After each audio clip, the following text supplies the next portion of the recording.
राम राम दोस्तों, स्वागत है आप सभी का मेरे YouTube चैनल आरजे पल्लू में। तो आज हम आए हैं शिव जी प्लस शीतला माता के मंदिर में। आज है 2 अप्रैल यानी कि शीतला माता की अष्टमी का दिन। तो काफ़ी सारे भक्त यहाँ पूजा करने के लिए आ रहे हैं। तो ये पूजा कैसी होती है हम आपको बताते हैं, लेकिन उससे पहले हम आए थे यहाँ पे शिव जी के मंदिर में दर्शन करने के लिए। यहाँ हमने शिव जी के शिवलिंग पर जल चढ़ाया और फिर दर्शन कर लिए।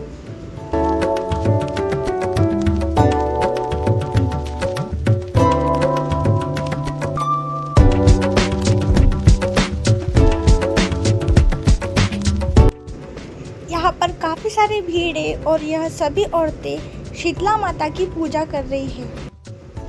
और इस पूजा के काफ़ी सारे रीत होती हैं, जिसमें अष्टमी के एक दिन पहले यानी कि सप्तमी को खाना बनाकर रखते हैं और यही ठंडा खाना अष्टमी के पूरे दिन खाते हैं। यानी कि हमारे घर में गैस या चूल्हे का उपयोग नहीं होता है, यहाँ तक कि हम चाय भी नहीं बनाते हैं। और यह पूरे दिन ठंडा खाने का क्या मतलब है, तो हम जानते हैं शीतला माता की कहानी से।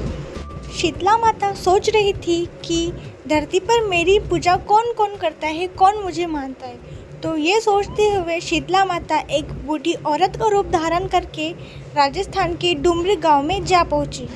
तभी एक मकान के ऊपर से किसी ने चावल का गर्म पानी नीचे फेंका और वो शीतला माता के ऊपर गिर पड़ा, जिससे शीतला माता की पूरे शरीर पर फफूले आ पड़े और गांव में इधर उधर भागने लगी। कहने लगी, अरे मैं जल गई, मुझे कोई बचाओ, मेरा सारा शरीर जल रहा है।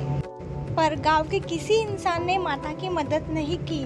लेकिन वहाँ पर एक घर के पास कुम्हारन बैठी थी और वो देखी इस औरत के ऊपर बहुत सारे फफूले आ गए हैं और वो यह तपन सहन नहीं कर पा रही है।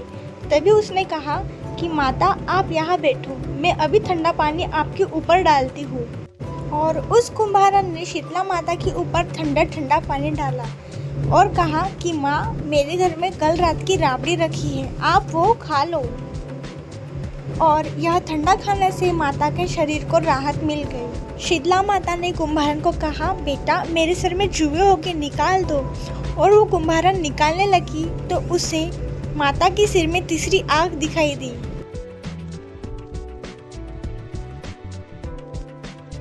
और यह तीसरी आँख देख के वह कुम्हारन डर गई और वहाँ से भागने लगी। तभी माता ने कहा कि बेटा रुक जाओ, मैं कोई भूत प्रेत नहीं हूँ। और तभी शीतला माता ने अपना असली रूप धारण किया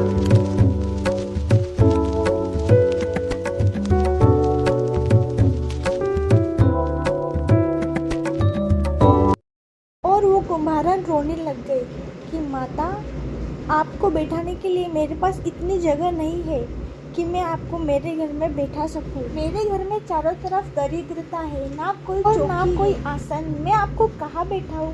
तो माता प्रसन्न होकर घर के बाहर निकलकर अपने गधे पर बैठ गई और एक हाथ में झाड़ू और एक हाथ में डलिया लेकर कुम्हारन के घर पे झाड़ू लगाकर डलिया में सारा कचरा डालकर उसने फेंक दिया और कहने लगी कि बेटा तुझे क्या चाहिए, मैं तेरी सच्ची भक्ति से प्रसन्न हो गई। तभी वह कुम्हारन बोली कि माता आप हमारे गांव में स्थित हो जाइए। किस प्रकार आपने मेरे घर की दरिद्रता दूर करी, उसी प्रकार जो भी व्यक्ति फागुन मास के अष्टमी को आपकी सच्ची मन भक्ति से पूजा करेगा, आपको ठंडा जल और ठंडा खाने का प्रसाद लगाएगा, उसके घर की दरिद्रता आप स्वयं दूर करें। माता ने उस कुम्हारन को तथास्तु कहकर अंतर्ध्यान हो गई। तो कुछ इस प्रकार की शीतला माता की कहानी होती है। और यह अष्टमी के दिन बहुत से औरतें पूजा करने के लिए आती है और उसी दिन ठंडा खाना खाती है, बिल्कुल भी गैस का यूज़ नहीं करती है। इसी प्रकार हमारा ब्लॉग भी यहाँ समाप्त होता है और पूजा भी समाप्त हो गई। तो ऐसी जानकारी पाने के लिए हमारे चैनल को सब्सक्राइब कीजिए। मिलते हैं हमारे नेक्स्ट वीडियो में, तब तक के लिए राम राम।